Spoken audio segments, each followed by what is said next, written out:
And without further ado, I would like to invite our moderator, not our moderator, I'm sorry, the co-chair for Global Lava, Michael McClune, and we'll be introducing other co-chairs of the other groups that we have represented tonight, where tonight's event, because it's creatives that are getting funding from this program, we have not only Global Lava and Lava Gov, which represents government, both regulatory, legislative, and GovTech, but then we also have Lava Gaming in the house, as well as Lava Media.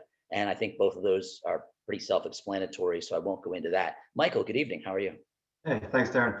Yeah, welcome everybody to Global Lava's third event in covering Africa. I say third because we haven't doubled up on any of our geographic focuses or foci.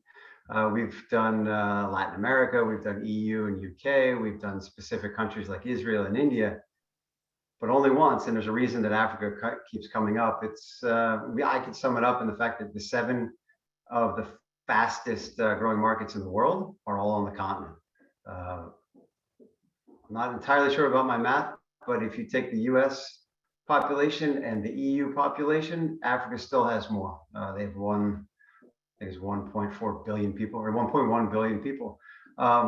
Astonishingly, 70%, or at least sub-Saharan, are under 30 years old. So I run the International Business Accelerator. We work with startups and high growth companies to move them cross-border and expand their operations. And we focus on sales, we focus on profit and revenue.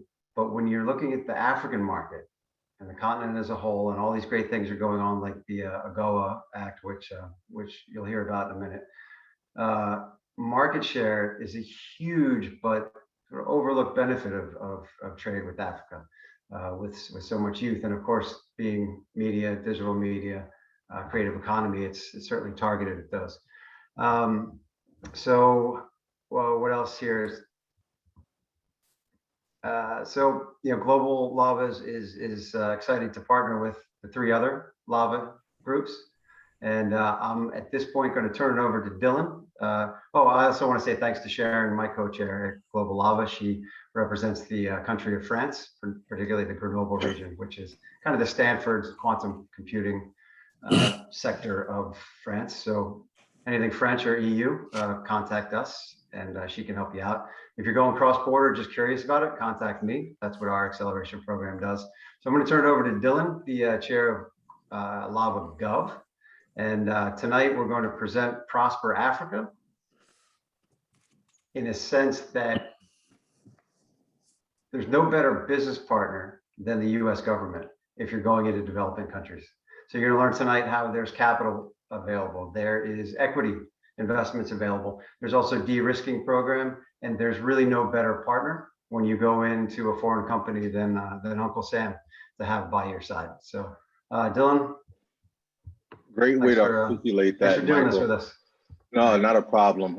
And I just want to shout out the other communities that are involved with the event tonight. That's including Global Lava, Lava Gaming, Media, and Lava Gov, which I chair. And this event tonight, as Michael stated, will focus on Prosper Africa and ways in which number of companies within the entertainment and media and gaming sectors can access funding through the US government when entering emerging markets, in specific, looking at Africa. And we'll be able to demystify a few notions and dispel a few items related to investing on the continent, and really spell out the kinds of support that's available through the US government through the Prosper Africa initiative.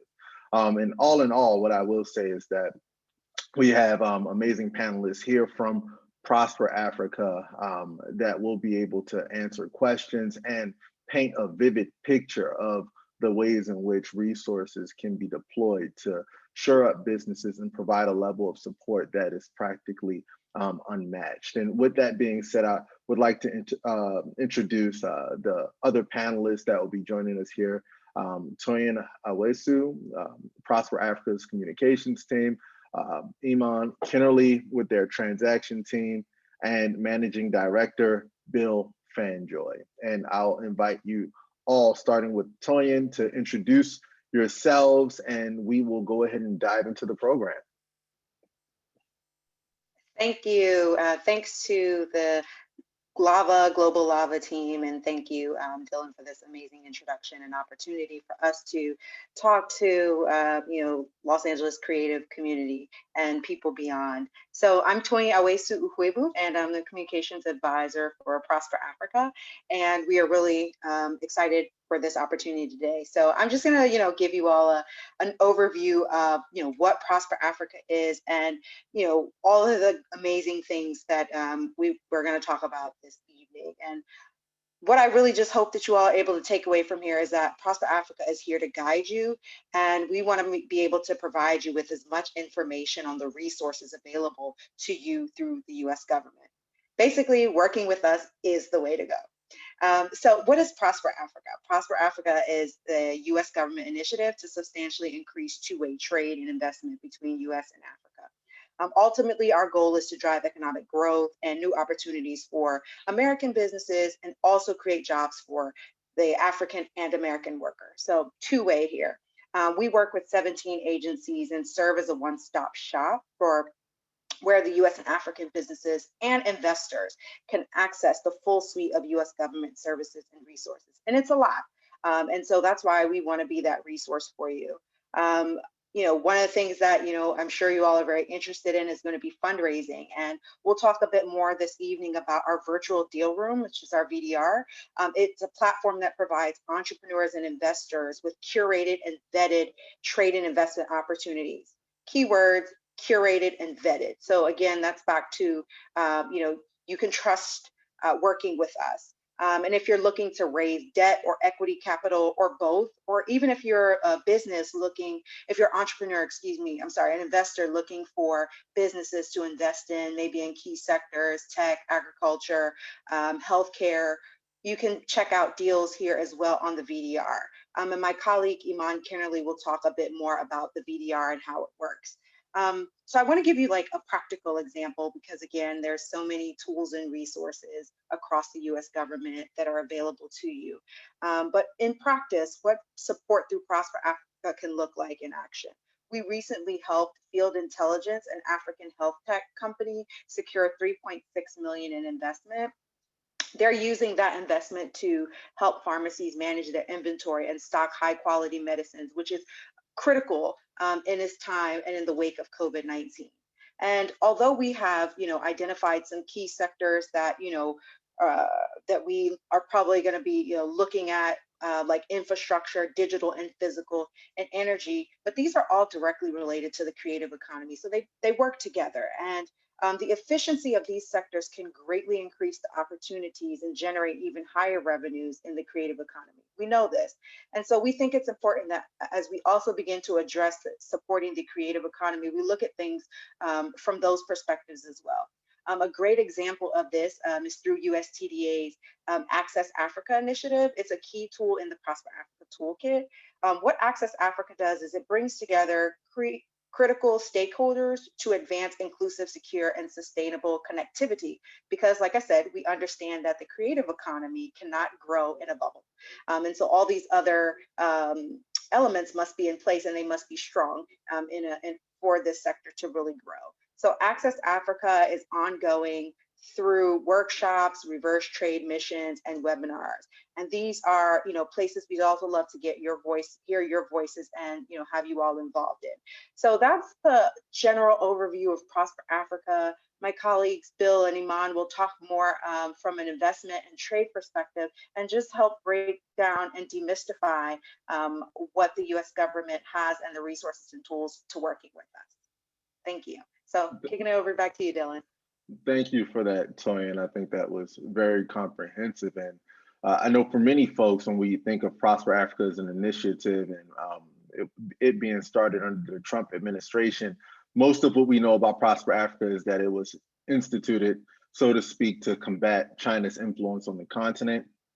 But I'd like to stress that it goes far beyond that, and maybe dispel that notion to some degree, and really shine a spotlight on the ways in which that folks can get involved, right? Really looking at some of the businesses and more specifically the investors that want to understand how you all vet deals and identify the equity investments that you all make. And for folks that want to understand how you all mitigate against risk. So I want to go ahead and kick this thing into high gear and start with you, Iman. If you could just say a word or two about your role at Prosper Africa and provide us with some insight as to some of the tools and resources that are available through Prosper Africa for business owners in the tech and creative economy space. Thank you.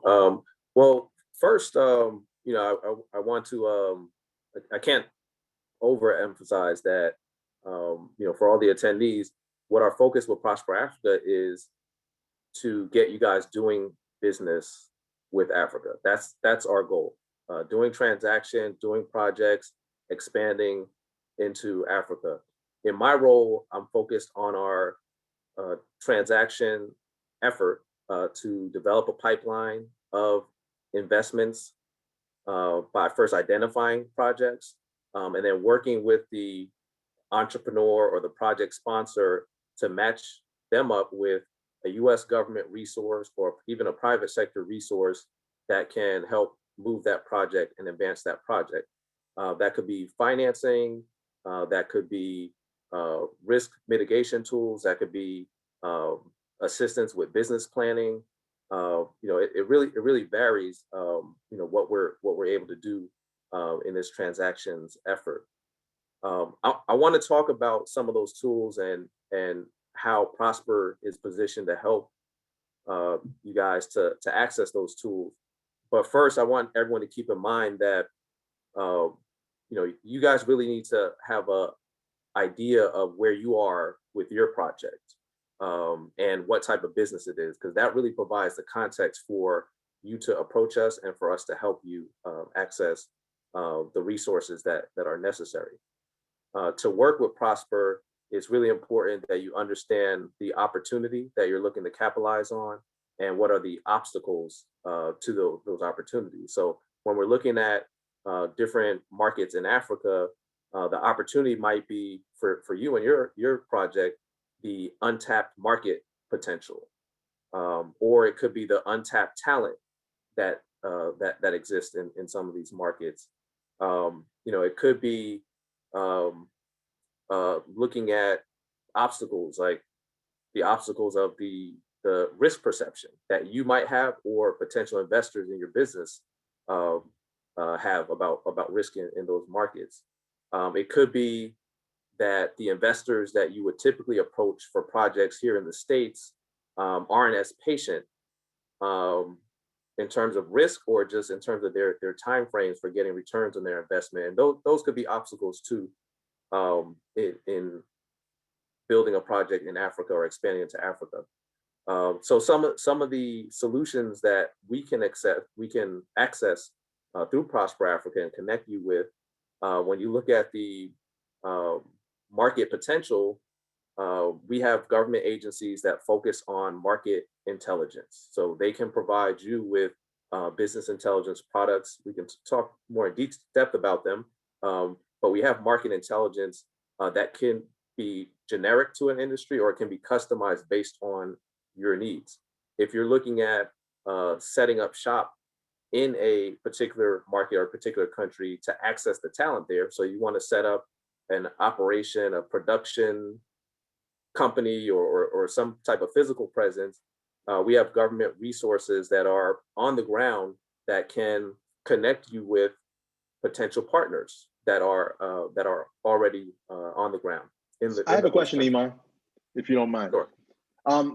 So from my understanding, an entity like U.S. Commercial Services would be fairly involved in providing market data and the analysis that an investor or a business would use to make the determination as to whether to enter a specific market. How does your role differ, or Prosper Africa's role differ from what Commercial Services would do? And that's really for any of you to answer, and then we'll kind of shift gears here. Yeah, let me make a couple comments on that, and then happy for Bill or anyone else to chime in too on some of the specifics. But you know, there are 17 U.S. government agencies that are a part of Prosper Africa. All 17 of them have different tools for investment, business development, business strategy, exporting, different financial and business tools that they can deploy on your behalf. There are about 75 to 80 of those tools at those different agencies. The purpose of Prosper Africa, we exist so that you don't have to try and figure out all of those 75 different products and figure out which one of them is relevant to you. So when you come in the door to Prosper Africa, you let us know what you're looking to do. You might give us a business plan. We're going to take a look at your business plan. We're going to talk to you, and then we're going to figure out which are the products and the relevant government agencies for you. We'll be able to make the introductions. We'll also, in a lot of cases, be able to help you to enhance your pitch to that government agency so that you put your best foot forward, that the first impression that you make gets you off to a good start. So, Iman, I'm going to put a pin in that, and I want to come back to that, but jump over to Bill in a second, because I do want us to have a better understanding of the type of investor or business and what type of stage they should be at in their process before being able to take full advantage of the resources and tools that you all have at your disposal. But we'll come back to that.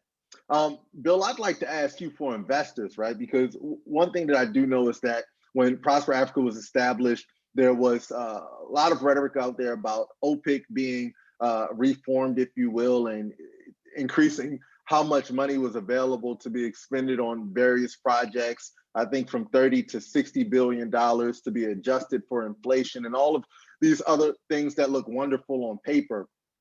I'd like to really have you paint a picture for what that means for an investor that's looking to partner with someone on a project. What the role of Prosper Africa would be in that project, and ways in which you all collaborate with the venture capital community, private equity, or angel investors.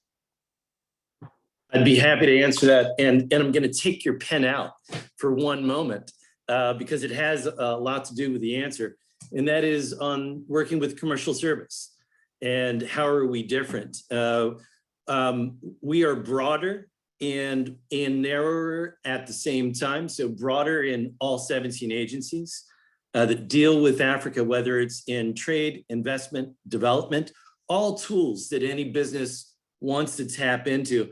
The commercial service is focused solely on trade and client management. So in California, we would, if we're working with you, Dylan, I guarantee you we're working side by side with the commercial service as your manager.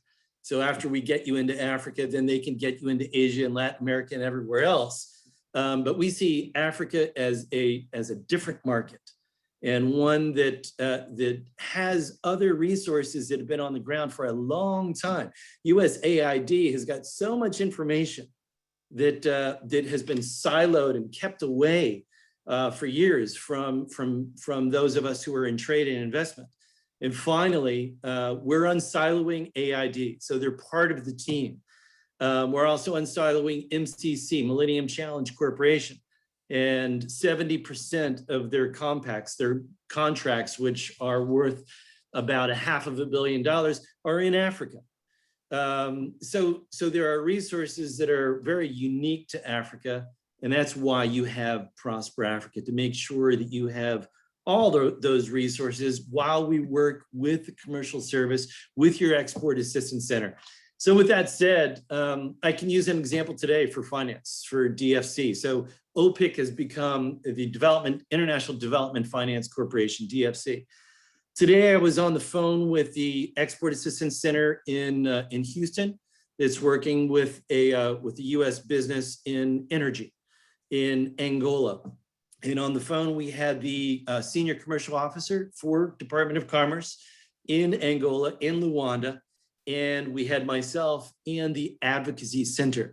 And at the end of the conversation, it was apparent that that we need to look at financing, and it may not be just very direct financing for trade, i.e. XM doing a letter of interest, or DFC looking at financing a private partner or political risk insurance. There are going to be nuances that we're looking at. So being on that call it's a very large transaction, but it doesn't need to be. I very quickly put together a meeting between DFC and XM and the commercial service overseas and the commercial service in Texas all at the same time tomorrow at 2 o'clock in the afternoon, so that the business person in Texas can have one-stop shop, talking to Prosper, talking to commercial service, talking to DFC, talking to XM all at the same time, because it's not one solution is going to fit. And it may be XM, it may be DFC, it may be both of them. But it's our job for projects like this that are going to take multiple resources to make sure that we manage all of those resources at the same time. Very often I'm dealing with 3, 4, 5 export assistance centers all at the same time, because our best offer, being US companies, is to come into an offer together. So 5, 10, 15 companies, all US companies, putting an offer together, collaborating together in all those USIACs. So that's what I do. I'm putting all those USIACs together to make sure that the offer isn't seen by XM or DFC or TDA or you name the acronym as just this business. I'm representing the project and the overall impact that all these businesses are going to make in their collaborative effort. So one business means you may not get the nod from XM, right. 2 or 3, and it's going to be a lot more powerful. And that's what we're doing. We're putting together all the USIACs together and all of the 17 agencies. Actually, outside of the 17 agencies, I was on the phone today with the National Institute of Health that does medical data centers, and they work in development, but it's also a trade. And so we're working at finding resources through NIH that will help entrepreneurs who are working in the health data field. So I would ask you this, right? We're talking about being able to pull all of these resources together. We're talking about being able to ensure that people aren't running around with chickens with their heads cut off, trying to identify what the appropriate agency is to ensure that they have the support they need.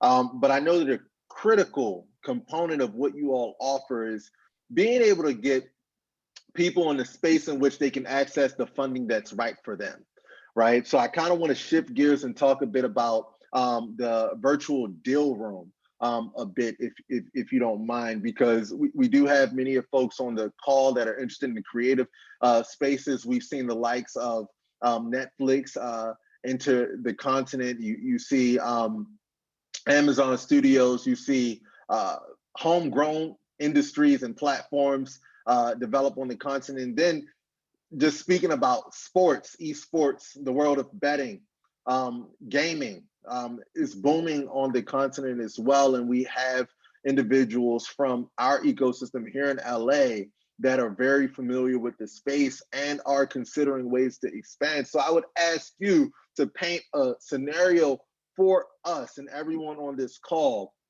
that includes what it would be, what it would take to get someone from point A to point B, being able to enter the virtual deal room and match with an investor that fits their appetite, what that vetting process is like, and how you all facilitate that process. Iman, over to you. Sure. Yeah. So, when I think of companies that are looking to access capital, and including in the creative space, a big key is that you're identifying the right type of investor that you need to be talking to, because you could talk all day long to the wrong type of investor and you're not going to go anywhere.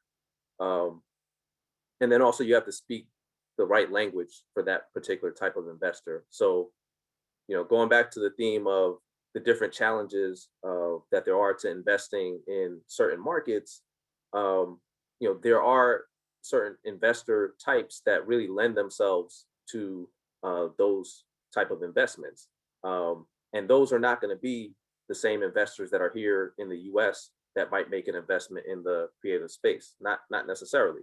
So with our virtual deal room, we are bringing together investors that are more investor friendly to opportunities that are in emerging markets, like the markets, different types of markets across the continent of Africa. And those investors include private equity firms, they include socially responsible investment funds, they include foundations, they include angel investors. So it's really a cross section of different types of investors that already know what to expect for investments in these different types of markets, and also in some of the cutting edge sectors that are popular for entrepreneurs in these markets. In terms of the how does the virtual deal room position you for success? First, by assembling the right type of investor. Second, by working with entrepreneurs to help to position them to communicate in the right language. So what we'll do is companies will approach Prosper Africa, and as a part of our onboarding process, we'll get the pertinent information about their business plan and what their aspirations are. We have a business consultant or an investment consultant that helps do some of our onboarding. And if that consultant sees that there are either gaps or there are opportunities to really improve the pitch of the of these entrepreneurs, we'll have that investment consultant spend the time to work to craft the pitch based on the audience that's most likely to be successful with that pitch. Once that short-term consulting engagement is done, then those entrepreneurs are able to list their investment proposals on the virtual deal room. There's basically curated matchmaking, so it's not a free-for-all. You're able to select what type of investors are looking at your project, what amount of information that they have access to. So it's not, you're not sharing all the secret sauce from the jump. And what we're able to do with our virtual deal room is to basically to guide both the investor and the entrepreneur to that matchmaking result. And we've had it up and running for a couple months now. It's still in the pilot phase. Right now we have between 20 and 25 deals up on the deal room, but we're really looking to basically to double that number every month and a half or so as we continue to operate and to generate some success stories out of that. That makes sense. You made a great point about like people preparing their businesses, and I even want to go back a step further, and that's in the research phase. And I think that one of the things that we also offer through Prosper Africa and working with us is for us to help you also identify all of the tools for market research that are out there through the 17 agencies that we work with. There's also, training on how business owners can protect their intellectual property in export markets. There's country commercial guides, which are reports on market conditions, opportunities, and regulations. And so I think that I believe that even as a business owner, before you even get to wanting to get your business onto the VDR, you want to make sure that you've done full research, you have research and data that's accurate about the market that you want to go into, and these are some of the resources that we can also help you with, because it's there, and the various agencies are collecting it, and this is and it's factual, and so we want to make sure that we are also aware of those resources as well. So Tonya, don't run away so quickly, right? So let's talk briefly about ways in which you all are communicating with businesses and the investor community to try to cast the net as wide as possible so that folks are aware of the resources that are available. I know clearly this is one of the ways in which you all are able to communicate, but like, how else are folks learning about what you all have to offer? Well, we want to continue to have such kinds of engagements with organizations like LAVA, get the word out there through different trade shows. We've been speaking at various events about Prosper Africa. And so, you know, these are ways that we want to continue to do that and stepping outside of Washington, but also engaging various trade associations that consist of, you know, business leaders and investors who are either aware of business opportunities in Africa, who have considered it but aren't really sure about how to go about it.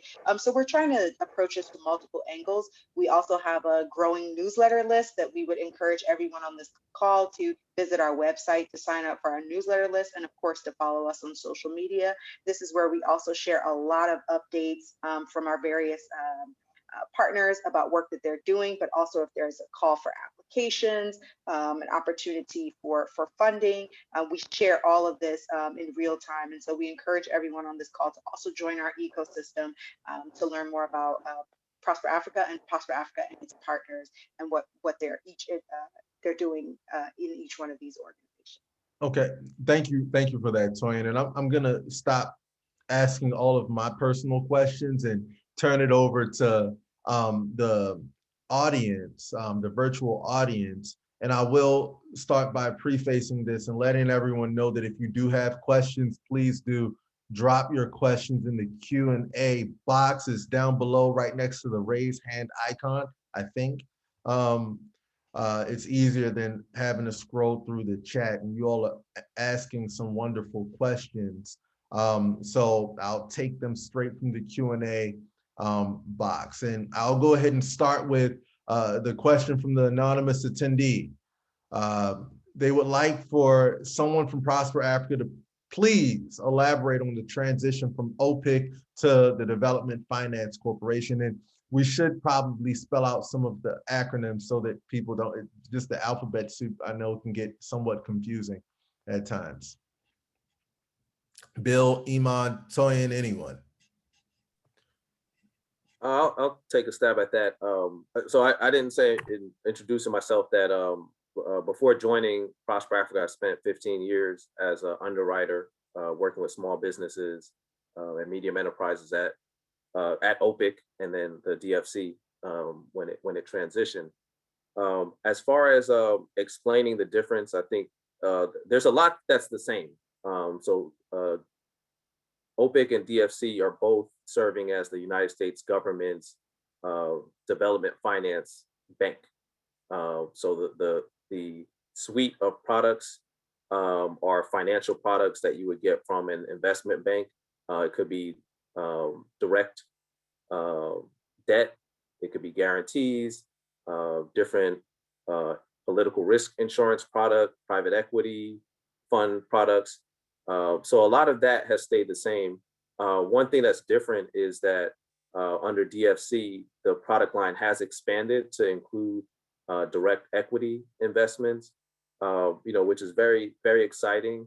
But I got to emphasize that as a new product line, it's not that every one that's come in the door is going to be the perfect fit or a perfect match for this equity product.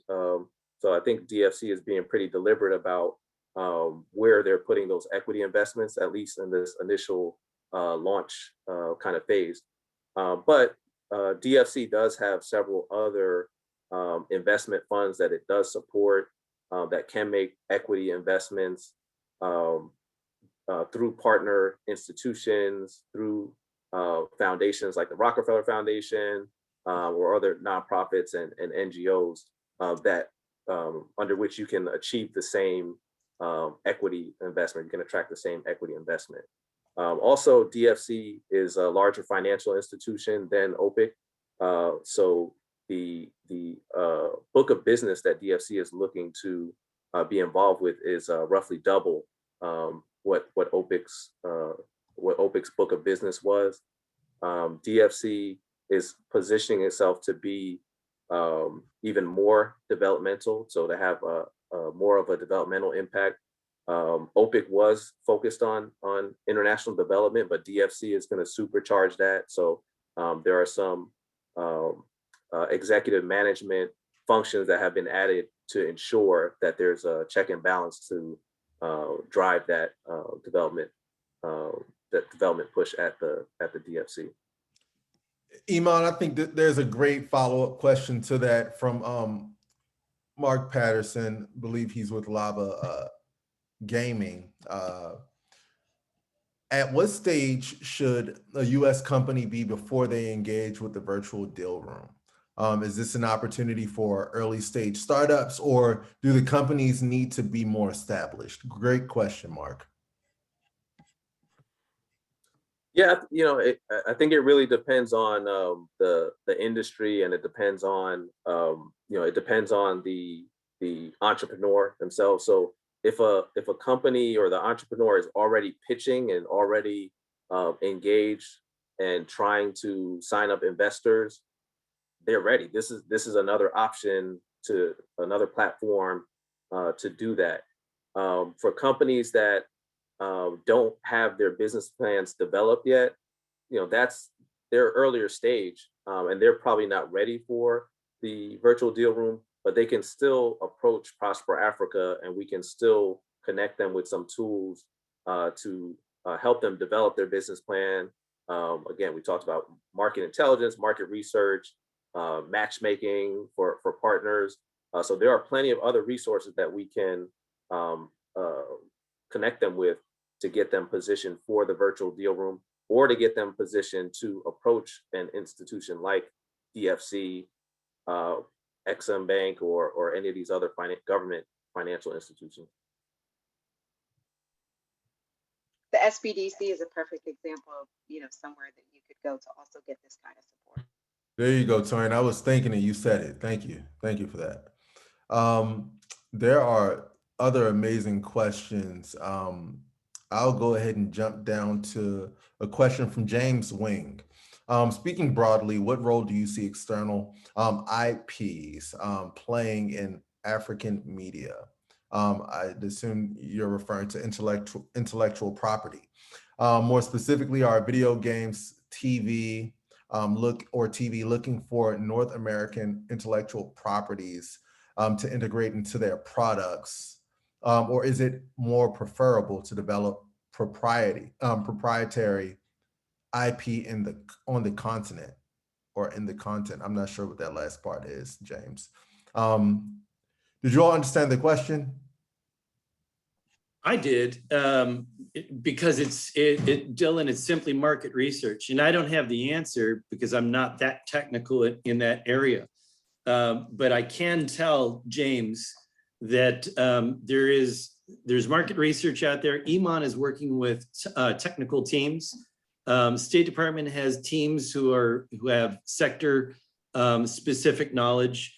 Department of Commerce has teams as well. There is a team at Commerce that does focus on media entertainment.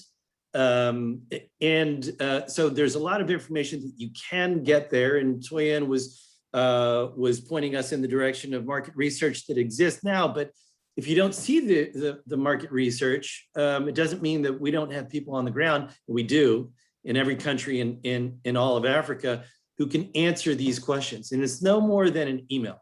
It's an email from a client. You all are all clients to us, asking us, hey, what's whatever you just said in Ghana? And the more specific you can get it, the easier it is for us. So if we don't have the broad market knowledge of, yeah, go to East Africa or West Africa or South Africa, but if you can refine and start hitting a market, that's where we can test. And we can send these questions onto our people on the ground. And on the ground, we're set up like the export assistance centers, where they are technical experts in a certain sector. So we're going to find you the person who works with media, who works with entertainment in that country, and that's all they do. And if they don't have the answer for you, they're going to develop the answer for you for peanuts, for just absolutely nothing. I think I'll stop there and see what our next question is. Not a problem. This is a very interesting question. And then I'll jump over to a question following this one that wants to highlight a specific example of someone successfully working through Prosper Africa to enter a market from start to finish. But the first question is, if cash is tight, and this is from Michael McClune, if cash is tight, how do I not lose my shirt? I think he's being facetious. When doing a deal with an African company, does Prosper Africa give insurance? And if so, how? No, they don't. What they do is due diligence on any partner. So we will find with the embassy, the deal team in Africa at the embassy will find and vet for you potential partners, depending on the parameters that you set and the entry strategy that you have. And we're not going to let you in with just any strategy.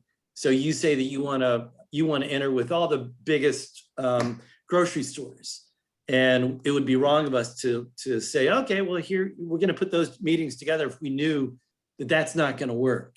So we're going to direct you, and we're going to nod no and say, no, you've got to meet with the smaller ones or with the micro markets, et cetera, and refine it until that you're satisfied and our people on the ground overseas are satisfied, and it's testing the strategy.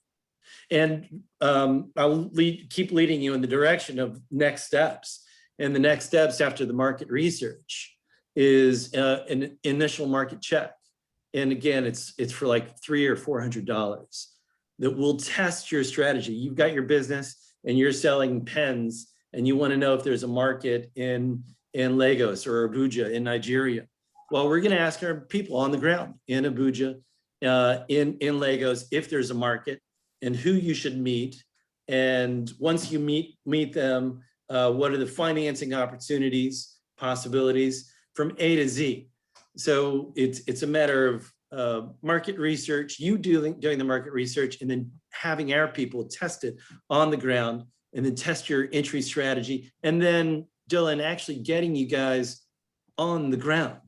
Today, we're doing it virtually, but it's not far down the road when we're actually putting you on a plane with SBA funds through the STEP grant, which will give you $2,000 or $3,000, depending on what their arrangement is with California. But they'll fly you over to meet partners that we vetted just for you. And normally this takes about beginning to end, just to cut to the chase on one of your questions, I'd say 18 months. On average, it's 18 months. If you've got a pen that's exportable, it's going to take 18 months before we get a rock solid contract on the ground. And the idea is, there's no insurance, so to speak of. There are insurance policies that we can sell through various partners, but the insurance is making sure that USG vets for you the partners, helps you put the contract together. That's your insurance. So it's as watertight as going across the border to Canada. No different. Bill, it's about 18 months. I have a follow-up question to that. Fire away. And this is regarding legal recourse. Okay. Folks want to know what legal resources are available should an issue arise from a project facilitated by Prosper Africa. Well, the recourse would be, well, it's not on us or any agency to partner you and say that's a for sure deal. What we're doing is using all these 17 agencies and all the resources to make sure it's as watertight as humanly possible. Now, of course, in each country, we'll vet for you legal representation. We'll vet for you freight forwarders who work in Africa, customs agents in Africa. I got a call last year from a company that had items in customs in Conakry, in Guinea. And they just wanted the items out of customs. They were being held up. And very quickly, I had the embassy vet 5 customs brokers on the ground and just gave it to them. So it's a matter of, a lot of the time, it's just the US Embassy because there's a lot there. We're the US Embassy.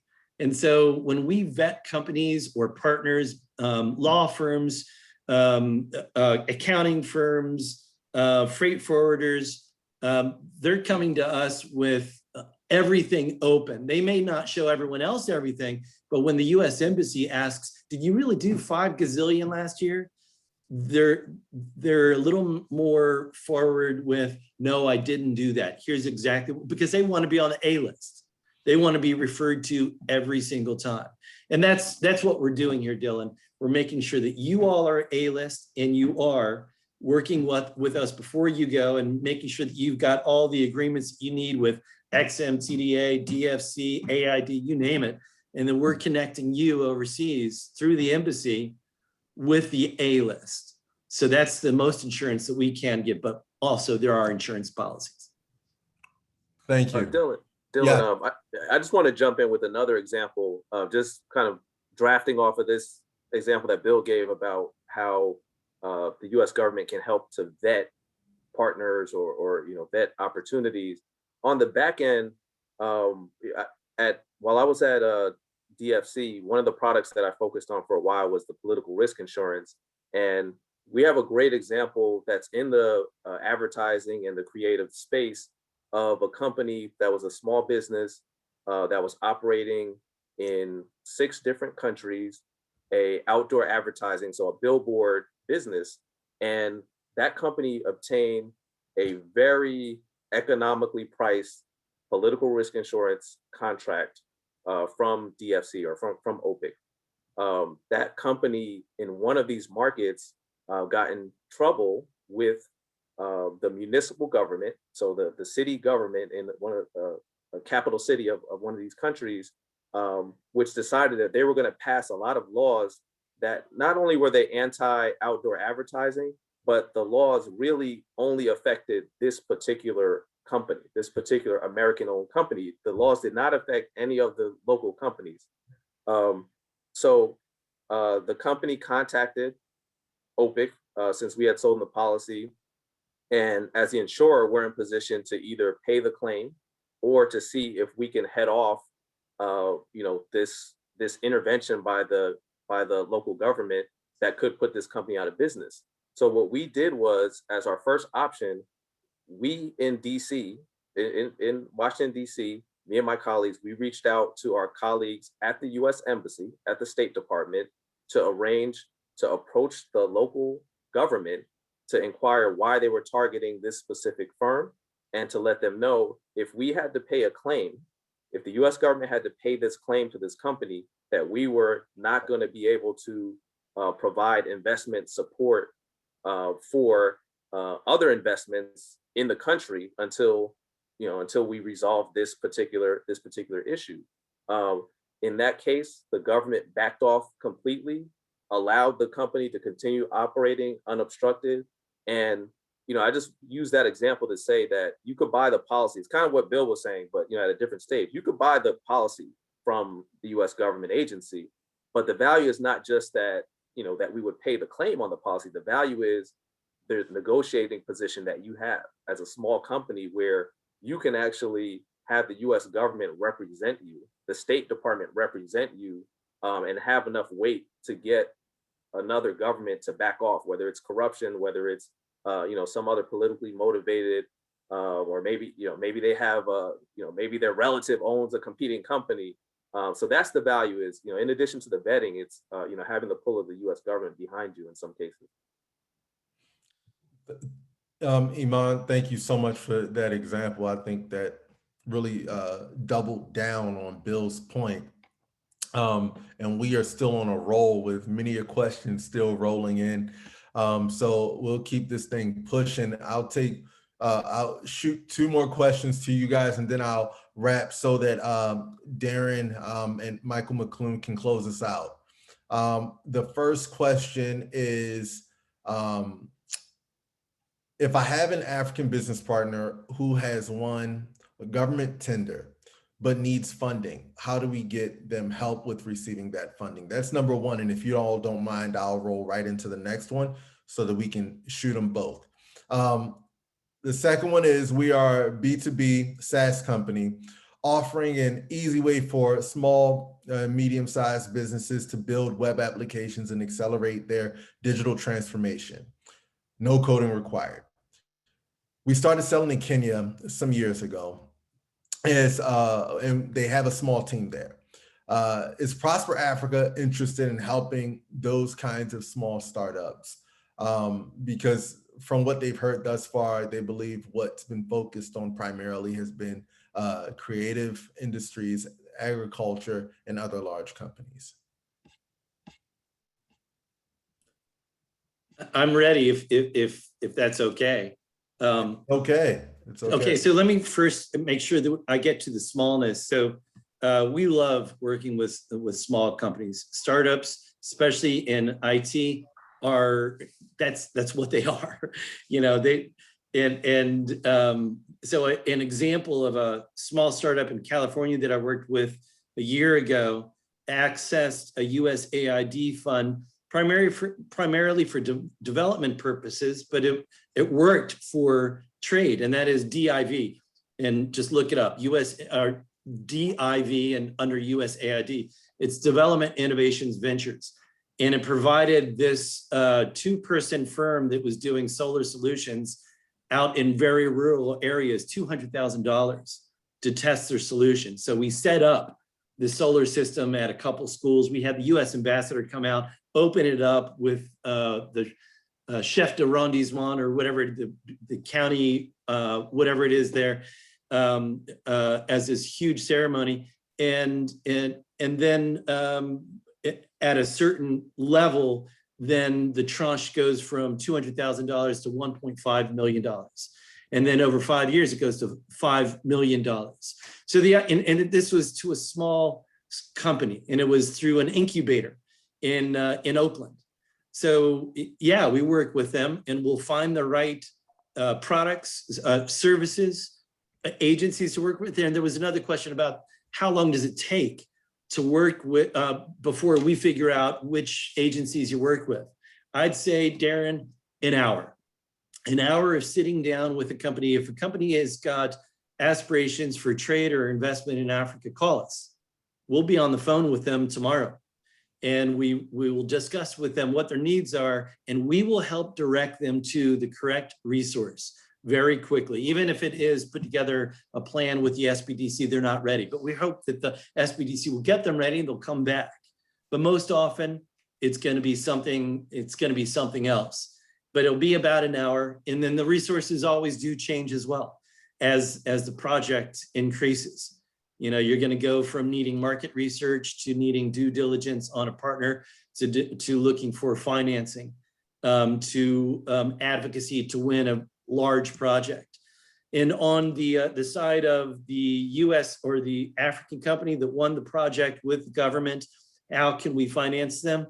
Yeah, we will be looking at that through, it could be through DFC, it could be through XM, it could be through private. That's the whole idea. Give us a crack, let us chat with them, either on the ground. We've got people on the ground in Africa as well who could chat with this project to see what are the funding options. And there are options that are meant for the buyer. There are options that are meant for the seller, all sides. So just bring it to us and we'll figure it out. Thank you for that, Bill. The next question I want to ask is about Prosper Africa's ability to broker a deal between multiple companies. What we do recognize is that oftentimes different players from the same industry may have a vested interest in a particular project, or they may be of different industries, right? We want to know what role Prosper Africa would play in that, and also what, and I think you answered part of this earlier, what legal resources are, no, that was, I missed the mark on that one. Let's start with that first question. I'll figure out what happened to the next question I was going to ask. Bill, can you take that? I think that's right up your alley. Oh, I'd love to. Great. Thank you. And I just hate to be a hog here, but this is what I do. I meet with companies every day. And so I've got a lot of examples. Okay, so brokering between companies is hard, but it's very doable, and it's probably very necessary to be competitive in Africa. So an example is a very small 3-person shop that did cybersecurity in Washington, D.C.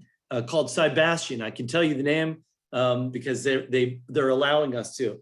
And they couldn't get the, they could not get any doors open from XM, DFC, Commerce itself, because they were too small, and they needed to be partnered with other organizations. So we did. We partnered them with a finance broker, and then with Cisco Systems. At the end of the day, so that started about 2 years ago. Today, they've won an $80 million project for cybersecurity in Burkina Faso. And boy, does Burkina Faso need it. And we're so happy to be a part of a solution. And it was 27 US companies that we did broker. And it's very difficult because you have to make sure that you're not leaving out a US company. So if it's one US company saying, hey, can you help me make inroads with this other company? Then yeah, I can do that. And I'll talk to the other company and see if they want to meet with you and if they can meet with you. But it is very necessary. And in that solution, the single company, the small diaspora owned company, was not going to make inroads because it was too small, but it had inroads with the governments, with the government in Burkina and with the culture. And they needed the likes of Cisco to be the muscle to come in. And we just didn't stop with Cisco. We kept going until we had 27 companies. And like I said, they are successful today. And after putting together the collaboration, they got a US TDA training grant, they got advocacy, they got the US ambassador to go advocate for them at a ceremony that just sealed the deal. And that was because of the strength of the number of US companies that were in on this deal, and not just one single company. So yes, Dylan, we can do that. Oh, that was an amazing story. Thank you for sharing that with us. Last question, and I would also ask the other panelists to please respond to some of the questions in the Q&A box. I'm going to dismiss the ones that we've already answered, so please do take a look as we attempt to get this last question answered, and then I'll turn it over to you, Darren. Last question is, the SBA program called STEP, is there any way for you all to break down how you all work with or through the program to ensure that folks are able to access the resources over there? Okay, so in the other reason why I know all this is because I'm also an Export Assistance Center director. So I work directly with SBA and the STEP funds. Each state has got an allotment of STEP funds to be used primarily for small matchmaking, going on trade missions, going to trade shows, paying for gold key matchmaking, flying, buying a ticket, paying for a hotel. And it's operated by the state. So our role here is making sure that you get to the USIAC that is going to get you to the state. And so California's Export Promotion Agency would be the holders of this. And I don't know how much STEP funds that they have, or if they do, perhaps someone else in today's chat can answer that. But I can get an answer for you on that, Dylan, in an hour. I just want to add one thing. I know we're going to be closing out in a second. I just noticed that there were a lot of company-specific questions in the chat that we didn't get to.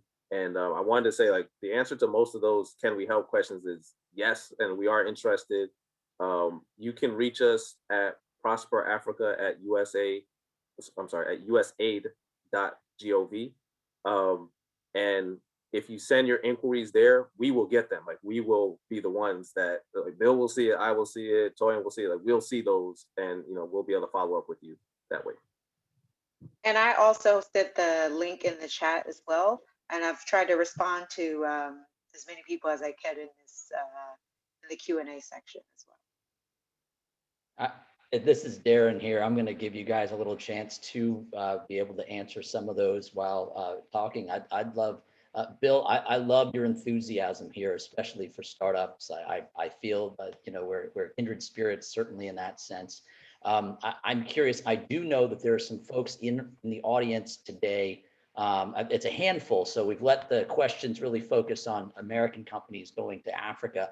But I know there are some folks in Africa right now that are on in the audience that are wondering about the resources that can be had there. We've done, as Michael mentioned earlier, a number of 2 other programs at this point now on Africa. We've had some extremely qualified folks, you know, not that it makes a difference, but the Ivy League educated folks from inside Africa.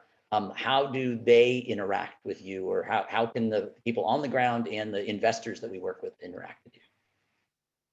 And this is Michael McClune. I think specifically Darren was mentioning Wilmot Allen in Venture Lift Africa. You know, so does he have a seat at the table to work with, you know, startups here in our ecosystem, which is supported by Prosper Africa, since we already are friendly with him?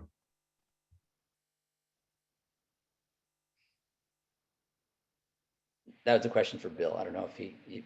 Okay, great. Oh, got it. Sure. So it doesn't. So Prosper Africa is two-way trade and investment. So if you're talking about a trade opportunity coming from an African company to the U.S., we work in that area, and again, we're not going to treat that any differently than we would treat one of your companies in California coming to us as well. We'll connect them to the resource, whether it's the West African Trade Investment Hub, or it's a particular aid program that may offer some resources, or it's the African Development Foundation that provides training, or it's, I've got a widget, I want to sell it in the US, who can I sell it to? And so whether we're right now actually in the middle of making sure that we have a very tight system in vetting. Again, that's the word of this discussion, vetting. So we'll vet them to make sure that their deal is true, that they as an organization is true, no actions against one, you know, et cetera, et cetera. So we're putting together a system of vetting them, and then also vetting distribution opportunities here in the United States. And it's taking a little bit of work because it really didn't exist before. You know, AGOA did exist for certain items, and now we're growing out of that. And so with that, it's taking a little bit of time, but so it'll be a little bit more work working with them, but we're still dealing with them with financing, with vetted partners, whether it's US and African, and with resources on the ground there that can absolutely help them. And this sector, or this vector, Darren, is only going to grow. We're only going to get better in that area. But so please have them also send us their emails or talk to our staff on the ground. Great, excellent. Like I said, it's only a handful of folks that are in the audience, but and then we do know investors there. Are you mentioned the vetting process. Are you vetting investors as well that are sort of like African-based investors for either US companies or for we deal with this a lot with many of our other global lava things too, where like for right now, one of the big issues is Chinese investors, right? Like, of course, that's people are concerned. So we get a lot of questions about, oh, you know, do I want to take Chinese money? I think, you know, many people would say the same thing about some of these other third world countries, or maybe China's in the third world country, but you know what I mean? I do. And that's another vector that we work in, which is investment from Africa to the United States, actually setting up shop here in the United States. And there's the annual Select USA Summit is coming up in June.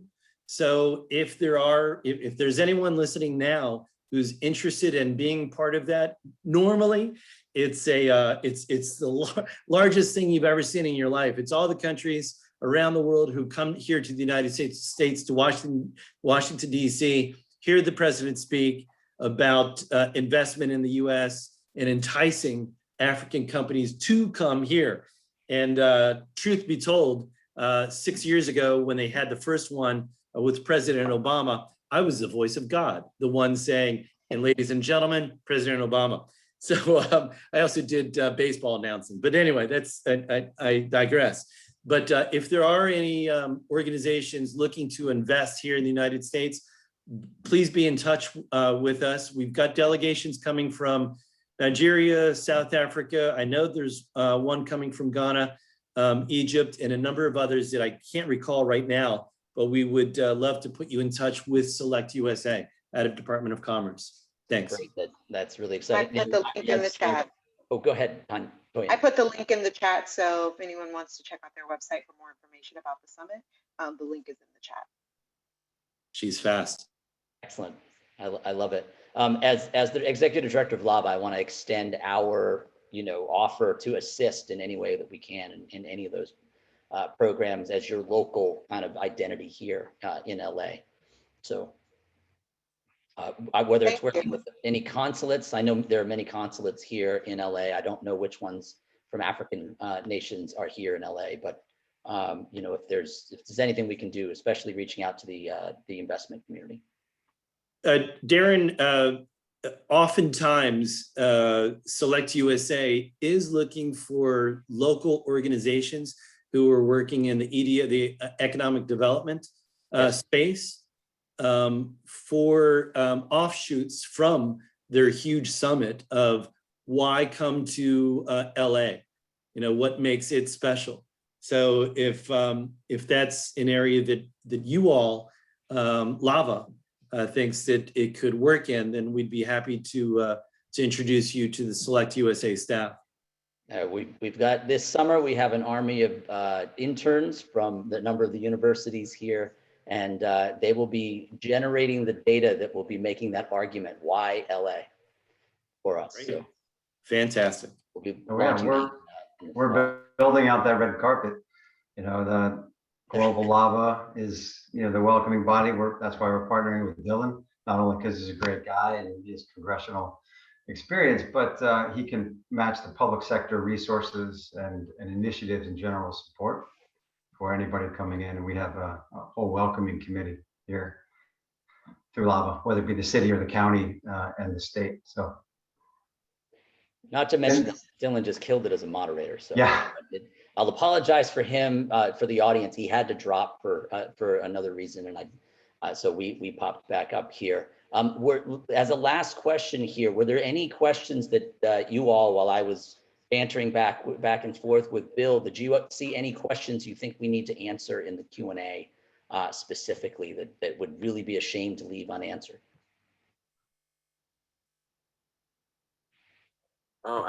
I would just say, definitely please get in touch with us. Based on some of the questions that I have, I don't want to just pinpoint one specific company, but I think all of these companies are doing things that we'd be interested in. And, I think the diversity of the questions illustrates that we can provide solutions, anything from, small grants, $25,000, $50,000, $200,000 grants, to millions of dollars in financing, everything in between. And that's what I see in the chat room is different industries, different needs, and we can help you guys figure out of that universe of 75 different programs, we'll get you to the right program or the right private sector investor.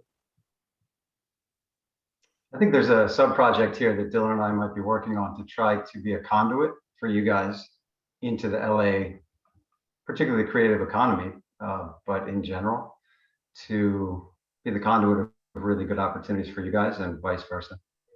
So we'll be following up with the attendees, and maybe we could do this again. Right. Any final words? I'll do a little self-promotion because Darren, you always tell me I don't do enough.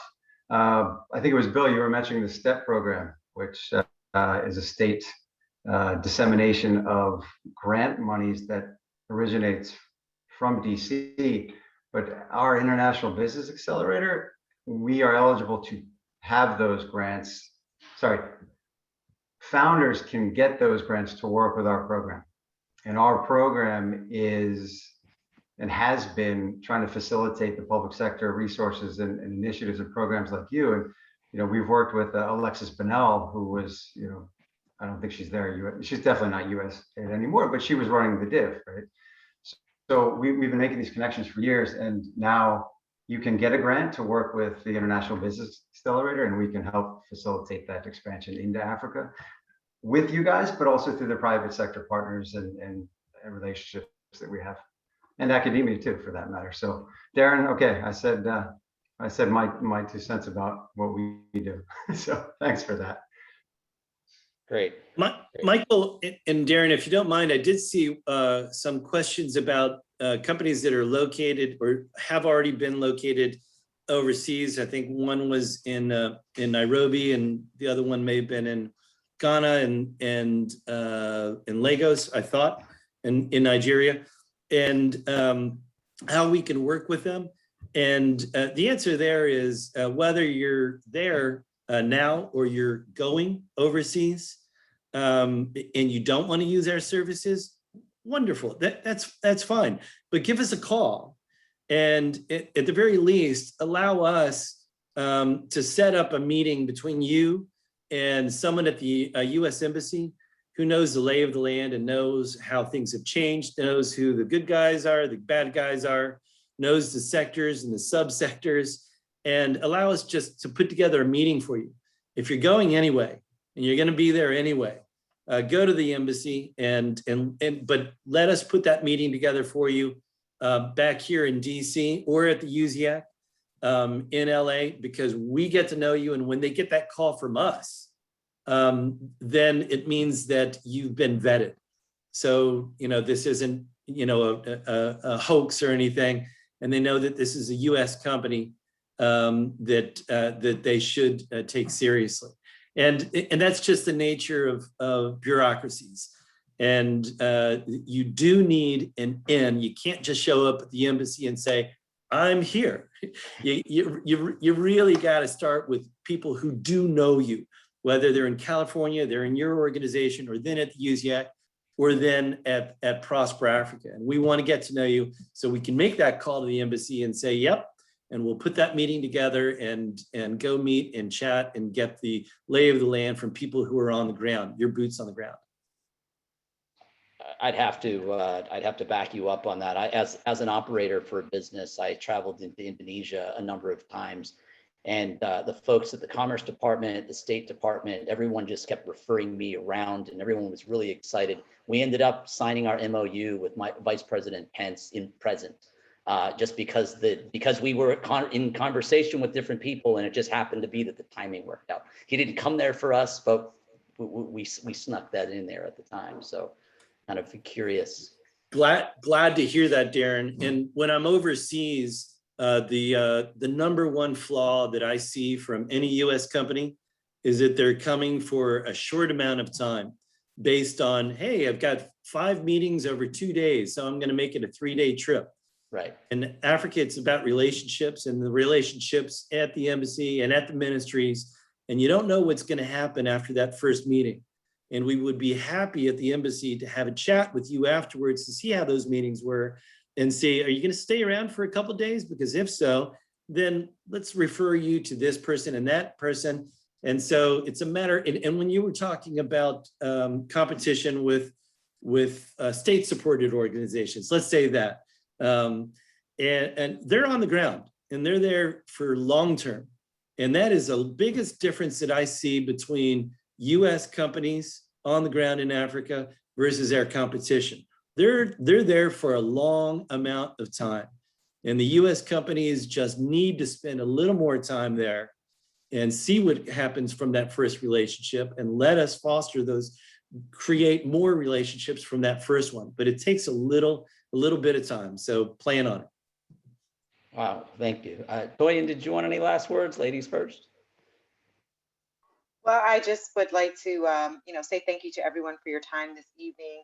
I've shared several links, also our email. If there were some specific questions that we were unable to answer, maybe because we need to go through all the amazing resources so that we can get you some very specific information, please send us an email, follow us on social media, on Twitter, LinkedIn, Facebook, and also visit our website, which I've also shared into the chat. I've also shared a direct link into our toolkit as well, which further goes into even more of the resources that are available through the US government. So again, thank you all for your time, and we do look forward to continuous engagement as we bolster two-way trade and investment to the US. Great. Iman, you want to go next and wrap it up? Really, I just want to thank you all for having us. I definitely, this was a very interesting event because I really felt when I peeked at the chat and those questions, a lot like a second wave of energy for this event. Very interested in the kind of work that you guys are doing, and hopefully we can connect and support you guys. Great, thank you. Bill, final words? I've spoken too much. Thank you so much for your time. We're just all passionate here at Prosper Africa for success, linking U.S. and African businesses. And please give us a call. Looking forward to the relationship. Fantastic. Michael, any final words? We've got the Yeah, audience. while we're on the gratitude train, I just want to thank Tony for reaching out to us here in LA. From my perspective, I'm working with high growth companies, and I say, listen, there are markets out there that you really should be looking at, not only for market share, but because they're growing double-digit GDP every year. And a lot of those are in Africa, and their immediate response is like, it's too risky. They don't have the expendable income. And Toyin, thank you for coming to us.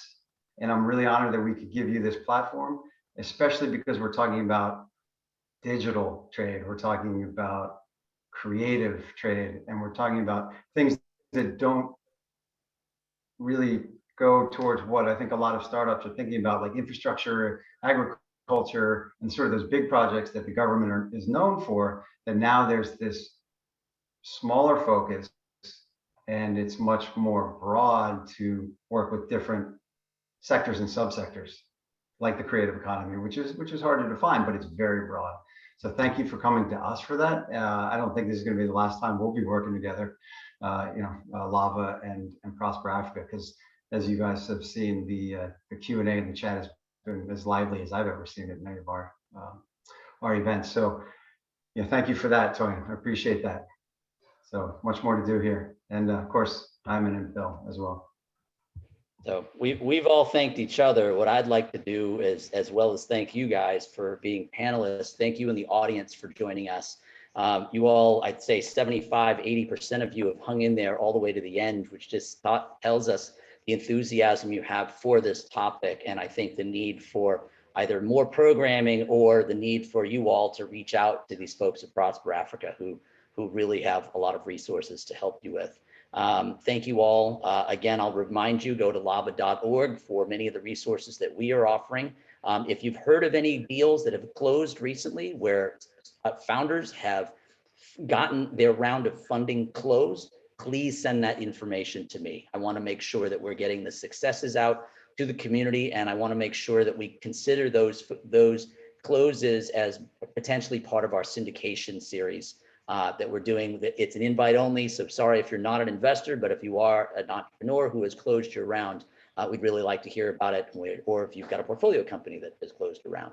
For the rest of you, happy Cinco de Mayo. Yesterday was May the 4th, and then of course that was Star Wars Day. So I was more excited about that than Cinco de Mayo, but and of course today is also African World Heritage Day, and which is the reason why we're here. So happy African World Heritage Day.